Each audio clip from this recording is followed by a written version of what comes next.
So now transpiration. So this is the loss of water vapor,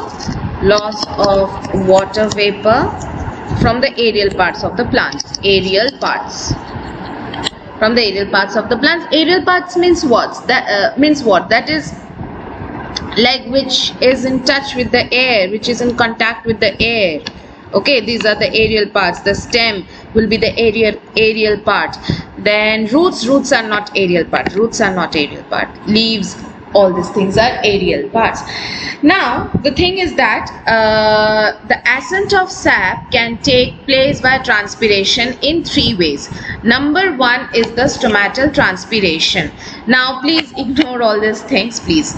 You don't have to see all these things and read, but I know you all will try to read it, just very common. Anyway, ignore. What I want you all to focus here is that, so this is the stomata, this is the pore. Okay, it has closed. So the guard cells, this is the guard cell, and this hole is this is the stomata. Okay, this portion is the stomata. So what is happening is that, just a second, this is open. Okay, it is closed. Now it opens. Plant takes in carbon dioxide and releases oxygen, and water is being released. Have you seen H2O coming out? Carbon dioxide is being taken, oxygen is getting released, and water is also getting released. So in this way also, this stomata, they release water vapor from the air. All right, so by the opening and closing of the guard cells and everything. Now always remember, stomata are, let me change the ink.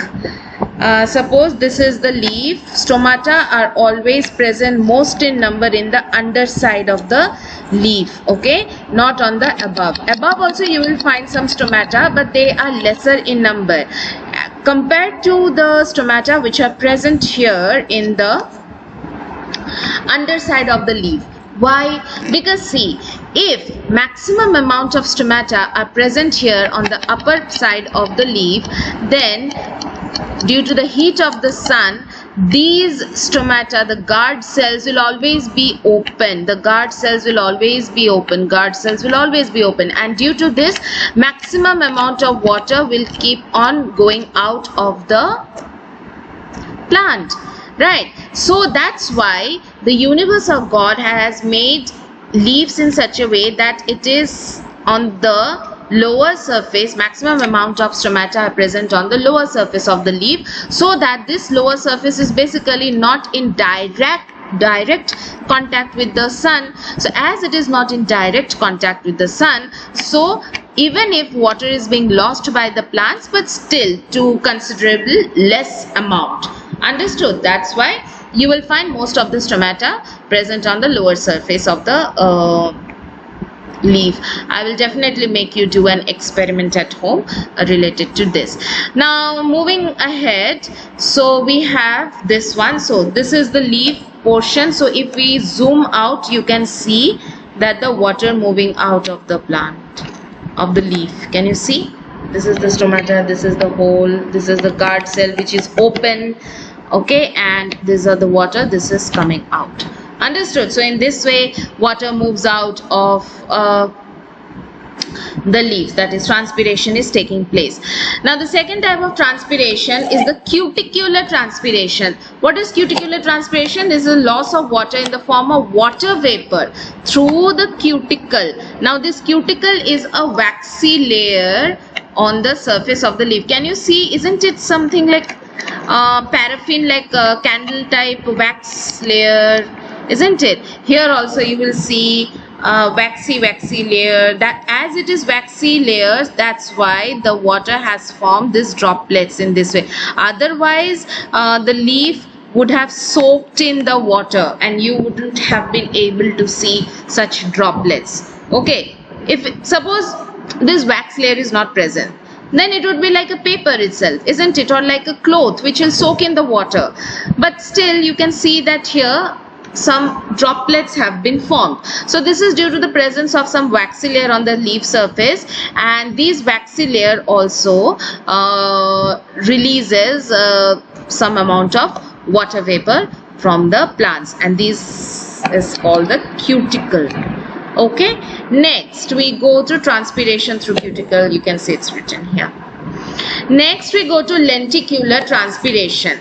Now what is written here? Loss of water in the form of water vapor taking place through the lenticels present in woody stem and fruits. Lenticels are these gaps, these pores that you can see on the stem of the tree.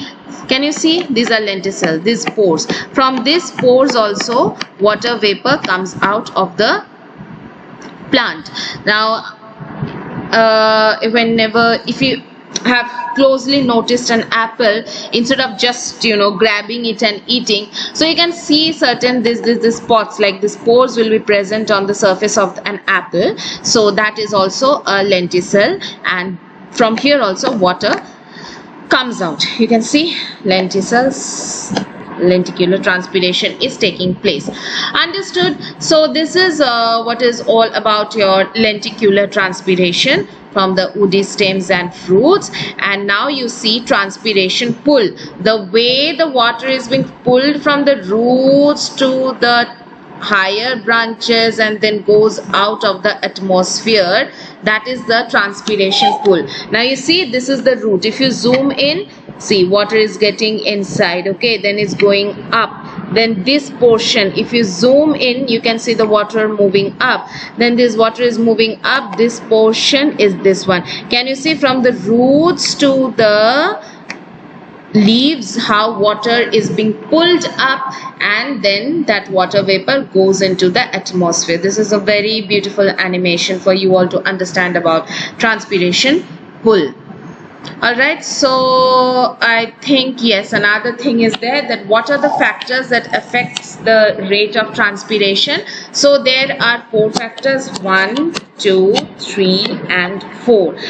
Number 1 is when temperature is high, it increases. The temperature is high, increases transpiration. Increasing temperature increases the kinetic energy of molecules. This makes diffusion, osmosis, evaporation happen faster. This one is very easy. Increase the temperature, so obviously rate of transpiration will be high. Now you see humidity. When the air is humid, there is more water vapor in it. Humid air is less able to accept more water molecules by evaporation. So what happens is that whenever the air surrounding us is humid, that means already water vapor concentration in the atmosphere is more. That's why the atmosphere does not want to take more water vapor from the plants. So at that point of time, transpiration rate decreases. Whenever the atmosphere is humid outside, the rate of transpiration decreases by the plants. Okay. Next we come to wind. Whenever wind blows very fast, water vapor also keeps on releasing from the from the leaf. And whenever light, see, light causes stomach to open. Wider stomach can allow faster diffusion of water out of the leaf. That's why I told you that this is a leaf. Stomata are present mostly on the lower surface of the leaf, because if too much of light opens up the guard cells, and thus from the stomata the water vapor keeps on releasing. Okay, so fine. So that was it from my side related to transpiration acting as a factor for the ascent of sap. Please rewatch this video. Thank you. Bye.